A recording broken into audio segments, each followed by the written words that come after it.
Viewers அனைவருக்கும் வணக்கம். நியோமேக்ஸ் வழக்கின் அப்டேட்டுகளை நம்ம சேனலில் தொடர்ந்து பார்த்துட்ருக்கோம்.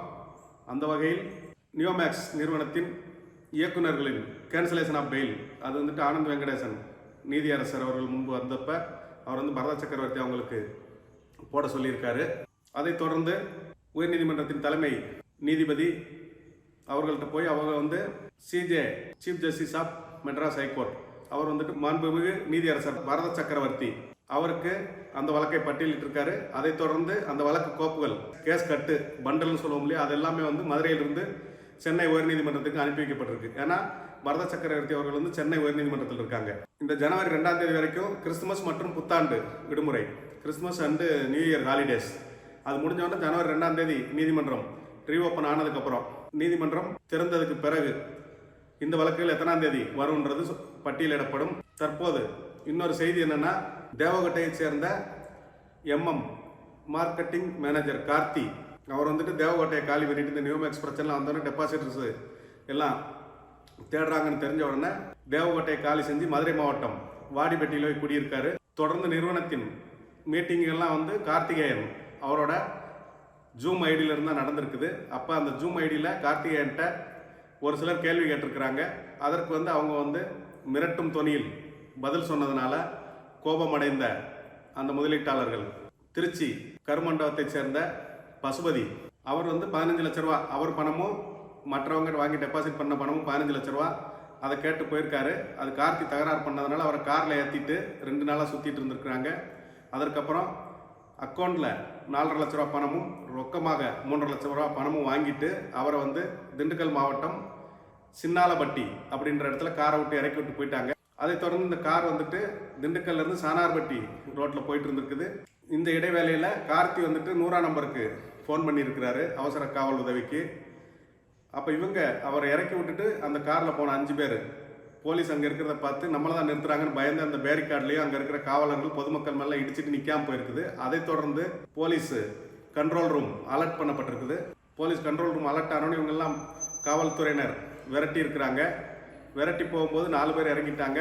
ஒருத்தர் மட்டும் அந்த காட்டு பகுதிக்குள்ளே போய் காரை நிறுத்திட்டு இருந்திருக்கிறாரு. அது பசுபதி. போலீஸ் வந்தோன்னு பிடிச்சிட்டாங்க. அதுக்கப்புறம் யார் அவங்க கூட வந்தாங்க எல்லாம் கேட்கும்போது அது ஒரு கூலிப்படை. அவர் பணத்தையும் வாங்கிட்டு எங்களை மிரட்டுறாங்க, கேவலமாக பேசுகிறாங்கன்னு டென்ஷன் ஆகி ஒரு கூலிப்படையை ரெடி பண்ணி இவங்களை காரில் கடத்திட்டு போனாங்க அப்படின்னு சொல்லி வழக்கு பதிவு செய்யப்பட்டு வீரகணேசன், ஆனந்தகுமார், கார்த்திக், முத்துக்குமார் அப்புறம் இந்த பசுபதி 5 பேரை காவல்துறையினர் கைது செஞ்சுருக்காங்க.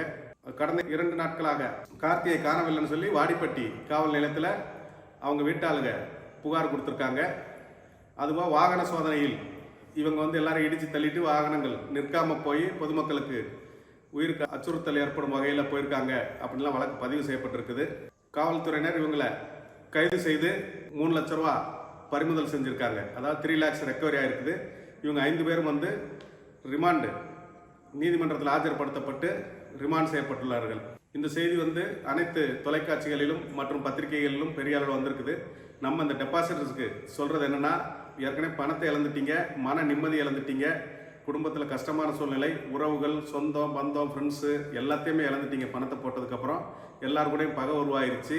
இருந்தாலும் இனி வரும் காலங்களில் சட்ட வழியிலான முறையை பயன்படுத்தி சட்டப்படி நீதிமன்றம் மற்றும் காவல்துறை மூலமாக தான் நம்ம பணத்தை மீட்க நடவடிக்கை எடுக்கணும்.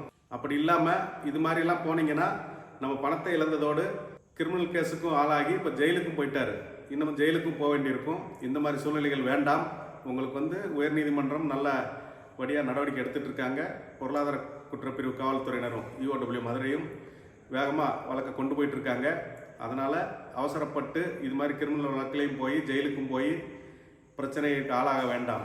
அதே நேரத்துக்கு இந்த லீடர்கள், ஏஜென்ட்டுகள், டைரக்டர்கள், இயக்குநர்கள்லாம் இருக்கீங்கல்ல, நீங்கள் என்னென்னா மக்கள் பணம் போட்ட மக்கள் வந்தால் அவங்களுக்கு பொறுப்பாக பதில் சொல்லுங்கள். அவங்களுக்கு பணம் ரெக்கவரி ஆகிறதுக்கு எந்த வகையில் உதவி செய்யணும்னு சொல்லி ஏற்பாடு பண்ணி கூட கூட்டிகிட்டு போங்க. நீதிமன்றத்துக்கு அவங்க வர்றதுக்கு, காவல்துறைக்கு போகிறதுக்கு அந்த மாதிரி சப்போர்ட்லாம் பண்ணுங்கள். என்ன நடந்துட்டுருக்கிற அப்டேட்டுகளை அவங்களுக்கு தொடர்ந்து சொல்லுங்கள். அவங்க பணம் மீண்டு வந்துருன்ற நம்பிக்கை விட்டுங்க. அது மாதிரி உங்களுக்கு அந்த இடம், வீடு அது மாதிரி இருந்தால் நீங்கள் விற்க முடியாது. இது இல்லாமல் நீங்கள் பதுக்கி வச்சுருப்பீங்க நகை, பணம், இதெல்லாம் எடுத்து அவங்களுக்கு விற்று செட்டில் பண்ணுங்க. உங்களுக்கும் பொறுப்பு இருக்கு. இவங்க பணத்தை வாங்கி நீங்க சாப்பிட்ருக்கீங்க, என்ஜாய் பண்ணியிருக்கீங்க, அனுபவிச்சிருக்கீங்க. உங்களுக்கும் பொறுப்பு இருக்குது. நீங்களும் பொறுப்பாக பதில் சொல்லி உங்கள் கையில் இருக்கிற பணத்தை மக்களுக்கு திருப்பி கொடுத்து இந்த பிரச்சனை முடிவு கொண்ட வழிபாக்கணுமே தவிர போலீஸு கோர்ட்டுன்னு சொல்லி பூச்சாண்டி கட்டிட்டு பொதுமக்களை ஏமாத்துறதும் பாவம்.